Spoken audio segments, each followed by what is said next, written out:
Hello everyone, my name is PaperNapkin and welcome back to another episode of Let's Play Pokémon FireRed.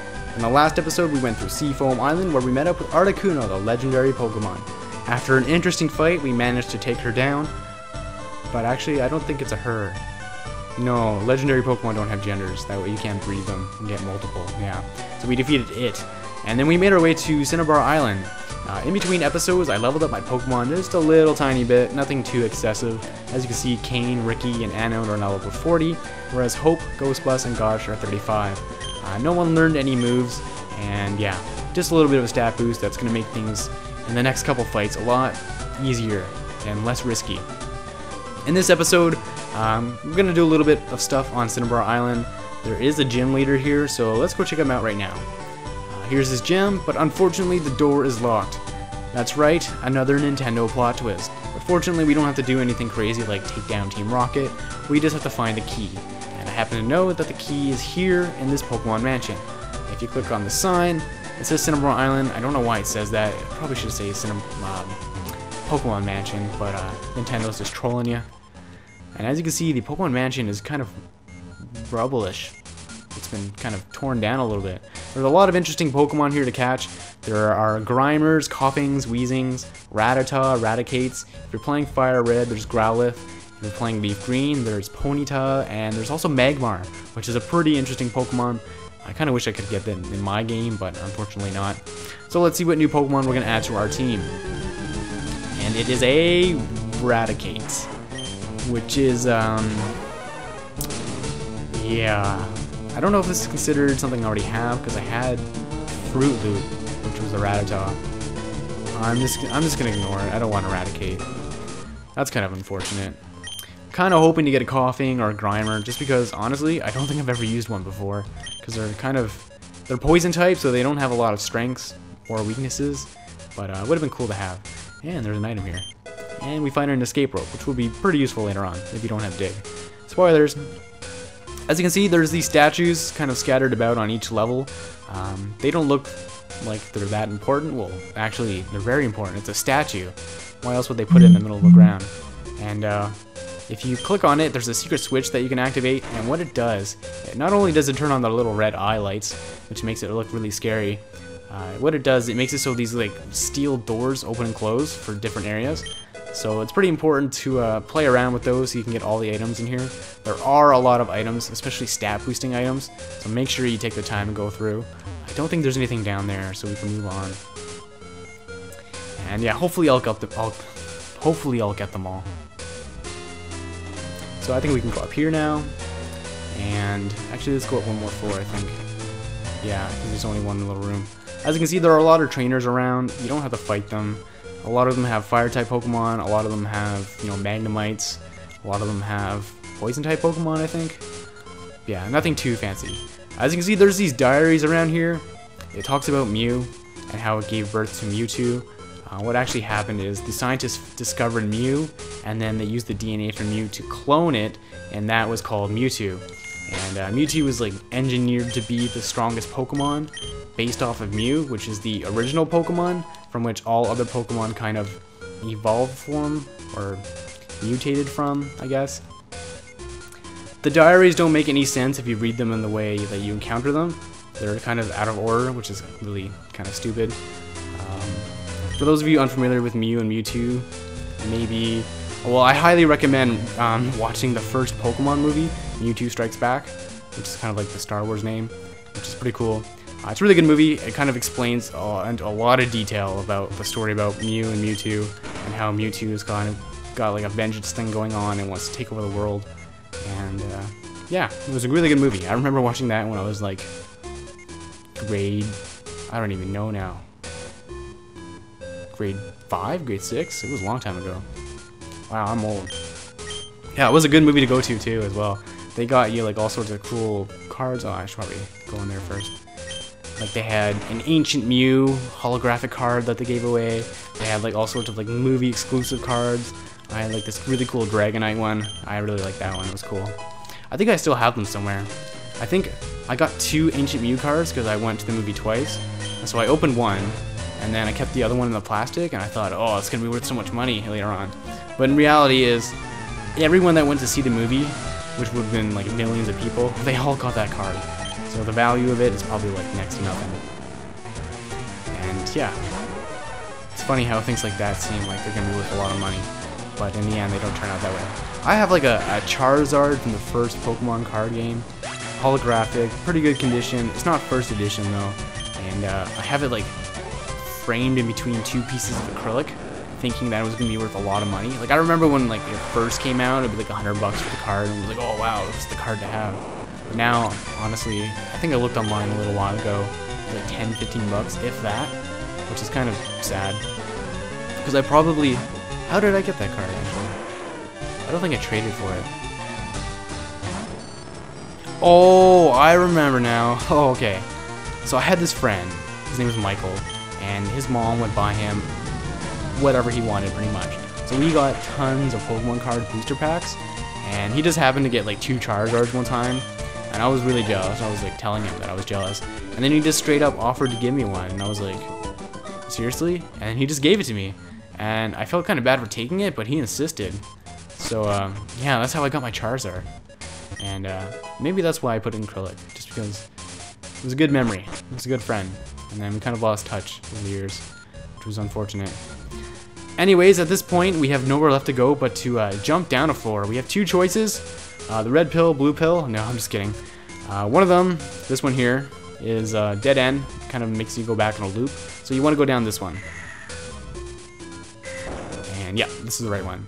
Sneak by this guy and pick up this item, Carbos. Yeah, I think that's the speed one. If you come down here, don't go out this door. Please, for the love of God, don't. I've been fooled too many times by Nintendo by going out this way. It actually just takes you outside of the mansion, so you have to go all the way back, which is really annoying. Nintendo's way of trolling all of us. I know I fell for it way too many times. It's stupid. I still get angry thinking about it. Let's flick this guy here. Is there anything over here?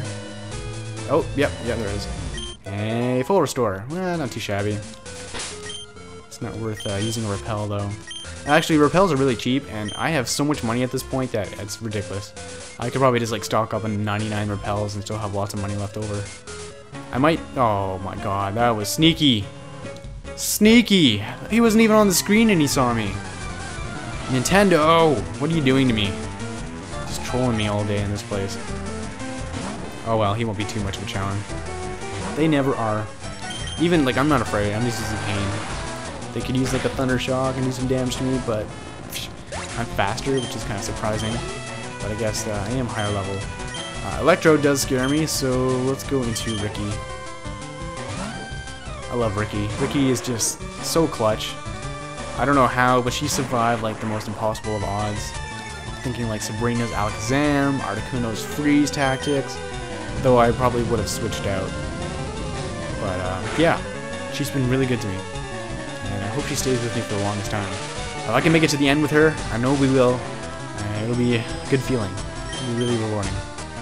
And of course it knows rollout. Please don't hurt me. Oh, what? 7 damage. That's not bad. And I'm paralyzed. Don't self-destruct, please. That would just be insult to injury. And there we go. Easy peasy. Pretty good experience too. If you have a good rock-type Pokemon, this place is paradise pretty much. Nothing can pretty much damage you. Do I want to go open that one yet? No, not yet. There's an item here. And it is TM14, which is Blizzard, which is the strongest ice-type attack in the game. It has a little bit lower accuracy. I think it's like 85% in this game, which isn't too bad. So I might actually teach it to, oh, I didn't actually switch it. I might actually teach it to, Kane at some point. Or did I switch it? Oh, I did! Oh, Nintendo. I thought that was, like, the door for the other area where the item was. Okay, good. Now, if we come over here, we will find the secret key, which is what we want. So now we can use an escape route to get out of here. But wait! Don't do that just yet. If you come down here, I always forgot about this, we will find TM22, which is Solar Beam, which is an awesome grass-type move. I'm going to teach this to Goddess pretty soon. Yeah, this combined with Sunny Day is an awesome tactic to use to get huge damage off, especially grass type damage, which is kind of hard to get, especially in the later game. So I'm pretty excited about that. I do have an escape rope, so let's use that to get out of here. Whee! So now that we're done in the Pokemon Mansion, we can go to the gym. We can unlock it, as you can see. I'm not going to fight Blaine just yet, just because there are some other things to do on Cinnabar Island. The first of which is the Pokemon Lab. And before we go there, we're going to make a slight detour to pick something up that I did not do so just yet. Future City, yep. I'm pretty sure I mentioned this a long time ago, that there is the Pokemon Museum here that has nothing important to do here. That is until now. If you know Cut, which we do, we can come in this back entrance here. Make quick work of that bush, come in here, and I think we talked to this guy. Yeah, it looks like it. He tells us that this chunk of amber has Pokemon DNA, and thought of resurrecting it. It's kind of like Jurassic Park. Actually, it's exactly like Jurassic Park. Anyways, he gives us the old amber, and look at this guy. He's probably like on Facebook at work. For shame. I do that too. Don't ask me why. And yeah, so now we have the old amber, which is a pretty cool item, as you'll see coming up. So let's fly back to Cinnabar Island and go to the Pokemon Lab. Whee! So there's actually quite a bit to do in the Pokemon Lab. There are a couple trades that you can make along the way. Not this guy. Let's go into this room here. I think this guy makes a trade. Yeah, if you have a Raichu, you can trade it to him for an Electrode, which I think is a pretty crappy trade. Don't do it, please. This guy apparently found a fossil at Mount Moon. I think it's actually the guy that we came across the first time where we got our fossil. So he seems pretty friendly now, but I remember him being pretty sketchy. If you talk to this girl, she wants a Venonat. She'll give you a Tangela, which is a pretty cool grass-type Pokemon. I don't know if this is the only place you can get it. I think there's actually a piece of grass near Pallet Town when you go to surf down that you can get a Tangela there. But Venonats are really common, so if you want to pick up a Tangela, that's a good strategy. I think there's one more trade. Oh, this guy here, he'll offer to teach us Metronome, which is a really interesting move in that it randomly selects one of the Pokemon moves, like all of the Pokemon moves, like there's a huge number of them, and then it'll use it. So it's really random, it can be really good, but most of the time it's not what you want, so I wouldn't even bother with it. This guy's looking for a Ponyta, and he'll trade it for a Seal. Don't do it, just because you can go to Seafoam Island and get a Seal. This guy tells us he's studying rare Pokemon fossils, and we have fossils for him, so if we give him the Dome fossil first, he'll tell us that it's the fossil of Kabuto, and he offers to resurrect the Pokemon using his resurrection machine, which is kind of scary. But yeah, he won't do it right away. We have to walk around for a bit. I don't actually know how many steps it is, but yeah, we'll go check it out after we take on Blaine, the gym leader. And then once we do that, we can give him the old Amber, and we'll get another Pokemon from that. But yeah, I think this is a good place to end the episode. My name is PaperNapkin. In the next episode of Let's Play Pokemon FireRed, we're going to take on Blaine, the gym leader of Cinnabar Island. Until then, folks, take it easy.